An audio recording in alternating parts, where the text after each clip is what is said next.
Breaking news. విజయవాడలో భారీ వర్షం. ఏకతాటిగా కురుస్తున్న వర్షంతో రోడ్లన్నీ జలమయం. ద్విచక్ర వాహనాలు మరి కొన్ని గంటల పాటు రోడ్లపైకి రావద్దని పోలీసుల హెచ్చరికలు. పెద్దవాళ్ళని బయటకు రావద్దని పోలీసులు హెచ్చరికలు. నగరంలో ప్రధాన రోడ్లన్నీ జలమయం. జాతీయ రహదారుల నుంచి సర్వీసు రోడ్లలోకి వాహనాల మళ్లింపు. జాతీయ రహదారులపై ద్విచక్ర వాహనాలు అనుమతించవద్దని పోలీసుల ఆదేశాలు. విఐపీల సెక్యూరిటీ సిబ్బందిని అలర్ట్ చేయాలని అధికారుల ఆదేశాలు.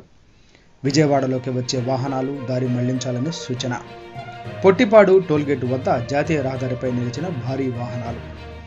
బెంచ్ సర్కిల్ వద్ద భారీగా నిలిచిన వాహనాలు. నగరంలోని ప్రధాన రోడ్లపై మోకాలి లోతు పైగా నీళ్లు. నగరంలోకి వచ్చే వాహనాలు మొత్తం మళ్లింపు.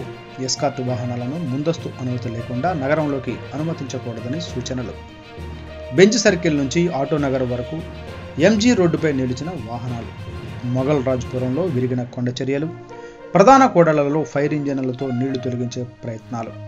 పాత బస్తీలో అవుట్ఫాల్ డ్రైన్ పొంగడంతో ఇళ్లలోకి చేరిన నీరు. నిడమార నుంచి టంకసాల వరకు పూర్తిగా నీరుమూగిన జాతీయ రహదారి.